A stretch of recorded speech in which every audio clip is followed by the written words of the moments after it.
Hi everyone, this is Catherine Castillo again. I hope everybody's having an awesome semester so far, especially with this class. This is one of my favorite classes, even though it's online. I just really enjoy how interactive it is, and I'm learning a lot. So yeah, I hope everybody's doing awesome. So for this presentation assignment, I was given Chapter 2, Module 2, which is the historical and ethical foundations of persuasion. And it was pretty much like a historical overview of persuasion and how it was thousands of years ago versus how it is now, how we deal with it today. And the book actually says ancient Greeks were the ones who invented rhetoric, which rhetoric is the use of argumentation, language, and public address to audiences, which is persuasion. It was later named persuasion. And so the Greeks actually enlisted people that were called sophists to teach their citizens the art of rhetoric. A lot of people praised their teaching styles, and really they paid money to go and actually take lessons to learn how to use rhetoric. And everybody loved them except for the famous Greek philosopher that we know as Plato.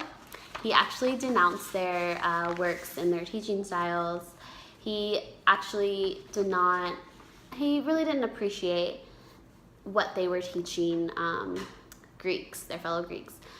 He thought that they were just misleading and they were very untruthful. Persuasion, it doesn't shed light on the truth, it keeps the truth from the subject, he felt like. And I actually agree with that. I mean, persuasion is very misleading, that's what it is.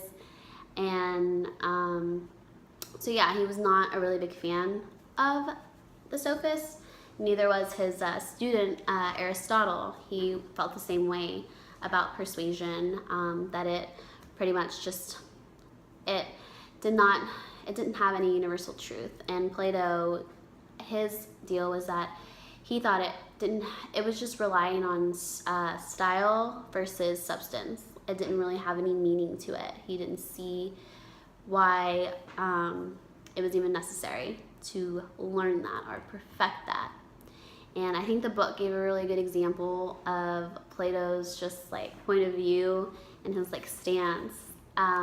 It said that if Plato like were our friend, he would be the one that disliked advertisements, any kind of advertisements, because they were very misleading.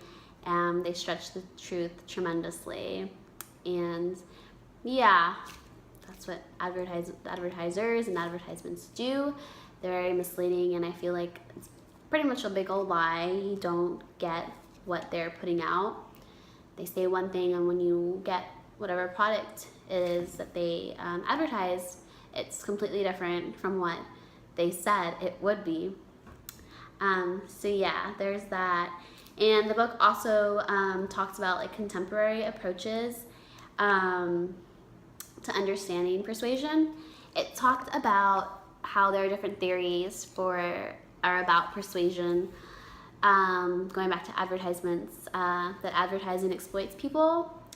You can't persuade people by scaring them, which is, I definitely agree. I think anybody would. And the key to being persuasive is physical appeal, which the book talked about that a lot in other chapters as well.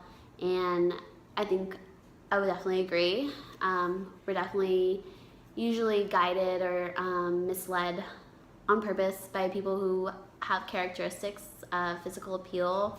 People that are super attractive, we tend to completely agree with everything they say or they're throwing at us. So I think that contemporary approach is definitely truthful, and I would agree with that. So yeah, I took a lot out of this chapter. I think it's important for us as students to understand the history of whatever subject we're learning.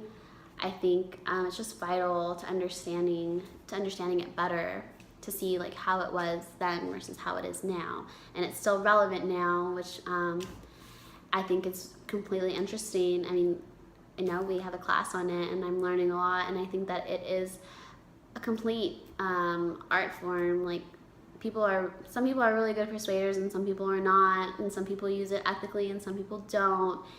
And I think that some of us can use persuasion in the wrong way sometimes, even though we don't mean it. And so I think by taking this class and just learning more that we can perfect our persuasive communication, and that's what I hope to gain from this class. And I'm learning a lot, and that was my take on the historical and ethical foundations, which chapter 2 gave us. So yeah, that's it. And I hope you guys are having a really awesome semester, like I said. Bye, you guys.